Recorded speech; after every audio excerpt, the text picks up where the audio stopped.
Commençons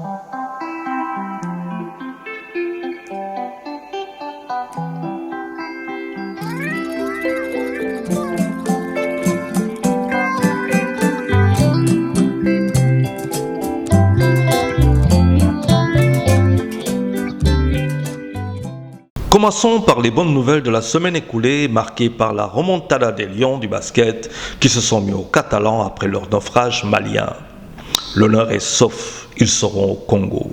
Leurs compatriotes, si fiers, fatigués d'une actualité politique redondante, d'une économie dite d'affamaki, ne souhaitaient pas tant pour montrer leurs dents jusqu'ici serrées, comme pour confirmer que le sport a souvent fait sourire le peuple quand rien ne va. Les moins de 20 ans ont rajouté une couche de fierté en administrant une correction aux gamins portugais après avoir eux-mêmes fait les frais du réalisme des bleus français. Mais si l'orgueil de l'homme est la source de toutes ces misères, comme le dit Pierre-Simon Balanche, nous ne pouvons que comprendre que le yo-yo politique en cours sous nos cieux procède d'une logique implacable, sans réserve et sans alternative de nos politiques. Qu'ils soient au pouvoir ou de l'opposition, tout est question chez eux d'intensité. Pour eux, sans intensité verbale, il n'y a point de victoire et point de réussite puisqu'elle s'éloigne. Et comme l'a fait remarquer dimanche matin sur RFM le très brillant Khadim Bamba Diagne de l'UCAD, dans l'émission d'Alassane Scoop Diop Remue-Ménage, les Sénégalais qui sont plus stratèges que sincères en matière de choix politiques se retrouvent à vivre des remakes.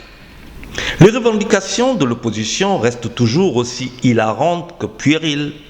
Comme toujours, les dissonants nous sortent de leur disque dur altéré le coup de manipulation du ministère de l'Intérieur qui concocterait un plan ourdi avec les nouvelles cartes d'identité biométriques et numérisées de la CEDEAO afin de truquer les législatives au profit de machin chose, Benno Bokk Yakaar.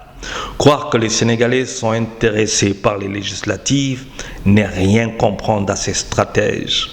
Ils s'en foutent comme de l'an 40, ce qui certes n'est pas le cas de machin chose, qui compte sur une abstention historique pour remporter la compète électorale, voire augmenter ses sièges à l'hémicycle. Mais le parti des libéraux de Père Wade, qui a décidé de faire campagne pour inverser la tendance, pour nous faire mentir, qui sait? Quoi qu'il en soit, Monseigneur Benjamin Ndiaye, fait archevêque de Dakar par le pape, y allait de son avertissement, abondant dans le même sens que Serigne Abdoul Aziz Sy Al Amine, successeur d'Al Maktoum. La raison doit prévaloir et l'entêtement être proscrit chez nos politiques. Dans ce Sénégal, personne ne s'agrippera au pouvoir et personne n'ira le cueillir de force. N'essayons donc pas de jouer avec le feu. Que tout le monde fasse alors bin-bin et se mette au travail, que le pouvoir sorte le peuple de la pauvreté, que l'opposition parle des questions qui intéressent les populations, celles du dessalement de l'eau de mer aux mamelles par exemple. Pour finir, Macky a bouclé 5 ans de présidence et 16 814 milliards de nos francs CFA. Une belle cagnotte que n'ont pas vu les Sénégalais qui se plaignent de ne même plus avoir un Tchéboudian Yaboy Boukhonr. Chacun peut dire ce qu'il veut, mais le ventre, lui, c'est ce qui y rentre. Sans rancune aucune, bonne écoute et bonne semaine à tous.